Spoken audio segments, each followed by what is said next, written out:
नमस्कार, आज मैं लेकर आई हूँ 3 हरी इलायची और शहद का उपाय। यह उपाय आपकी सभी मनोकामनाएँ को पूर्ण करेगा। यह उपाय मात्र 2 या 3 मिनट का ही है। अगर आप यह उपाय करते हैं तो आपके जीवन में खुशहाली आती है। आप जिस भी कार्य को शुरू करेंगे वह कार्य आपको सफलता प्रदान करेगा। हमारे शास्त्र में भी जो हरी इलायची होती है उसको बहुत ही ज़्यादा उत्तम बताया गया है। कहा जाता है कि हरी इलायची का आप सही दिन और सही मुहूर्त पर अगर कोई उपयोग करते हैं, प्रयोग करते हैं तो यह कभी भी विफल नहीं जाता है। हरी इलायची को बहुत ही पूजा पाठ में उपयोग किया जाता है और कई ऐसी पूजा और पाठ भी होते हैं जिसमें हरी इलायची का अगर प्रयोग नहीं किया है तो वह पूजा संपन्न नहीं मानी जाती है। इसलिए आप हरी इलायची के महत्व को जान ही गए हैं।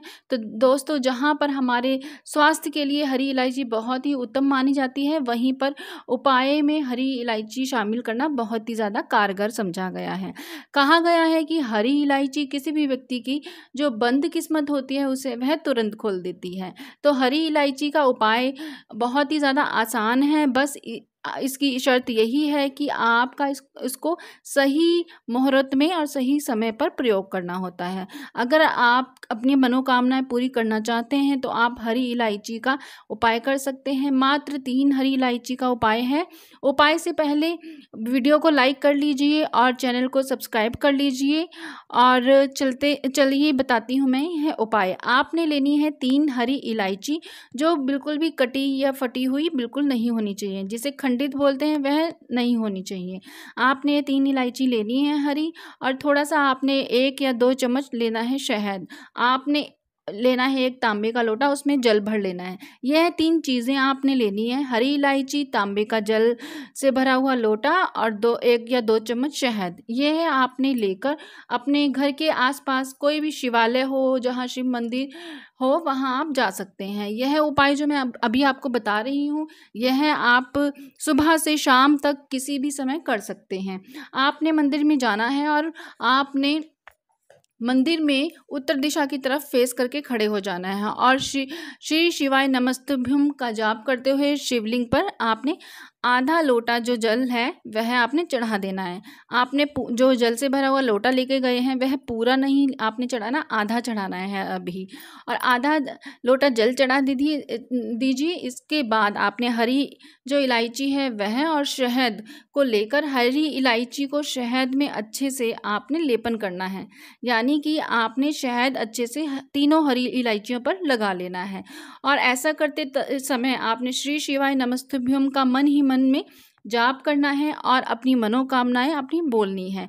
चाहे जो भी मनोकामनाएं हो, चाहे वह व्यापार से जुड़ी हुई हो, नौकरी से जुड़ी हुई हो, या कोई भी आपकी मनोकामना है जो पूर्ण नहीं हो रही है, वह अपनी मनोकामनाएं मन ही मन में आपने प्रार्थना करते हुए बोलनी है। इसके बाद आपने जो पहली इलायची है वो है आपने गणेश जी को अर्पित कर देनी है। दूसरी इलायची है वह माता पार्वती जी को अर्पित कर देनी है और तीसरी इलायची जो है वह शिवलिंग के ऊपर आपने अर्पित कर देनी है, अपनी मनोकामनाएं बोलते हुए। श्री शिवाय नमस्तुभ्यम का जाप कीजिए और जो बचा हुआ आधा जल था लोटे में वह आपने इलायची चढ़ाने के बाद शिवलिंग के ऊपर आपने वह चढ़ा देना है। और उसके बाद 2 या 3 मिनट आपने वहीं बैठना है, क्योंकि अक्सर लोग करते हैं, कोई उपाय किया है या मंदिर गए हैं, वह शिवालय जाते हैं और जाकर फटाफट से जल चढ़ाते हैं और वापस आ जाते हैं। आपने ऐसा बिल्कुल भी नहीं करना है। आपने वहाँ पर 2 या 3 मिनट बैठना है और उसके बाद आपने वहाँ चौखट पर बैठकर 2 या 3 मिनट अपनी हाजिरी लगानी है। वहाँ पर भोले बाबा और माता पार्वती जी से आपने सुख और दुख की, अपनी जो भी मन की जो बातें होती हैं वह आपने कहनी है और जो भी आपकी इच्छा है वह आप फिर से एक बार बोलेंगे। और बोलने के बाद यकीन मानिए यह उपाय आप सावन में किसी भी दिन कर लेते हैं अगर, तब भी यह बहुत ही अच्छा आपको रिजल्ट देगा, आपकी हर मनोकामनाएं पूरी करेगा। और आज मंगलवार है, अगर आप आज करते हैं तो भी यह बहुत ही ज़्यादा अच्छा दिन है और शुभ मुहूर्त माना जाएगा। उपाय से जुड़ी हुई यह कोई भी आपके मन में सवाल आता है तो आप कमेंट बॉक्स में पूछ सकते हैं और कमेंट बॉक्स में ओम नमः शिवाय लिखना बिल्कुल भी मत भूलिए। वीडियो को लाइक कीजिए और शेयर कीजिए जितना हो सकता है। चैनल को सब्सक्राइब नहीं किया तो अभी तक आप कर लीजिए। ये थी जानकारी अभी तक की, अच्छी जानकारी ऐसे ही लेकर आती रहूँगी। तब तक के लिए ओम नमः शिवाय, जय माता दी।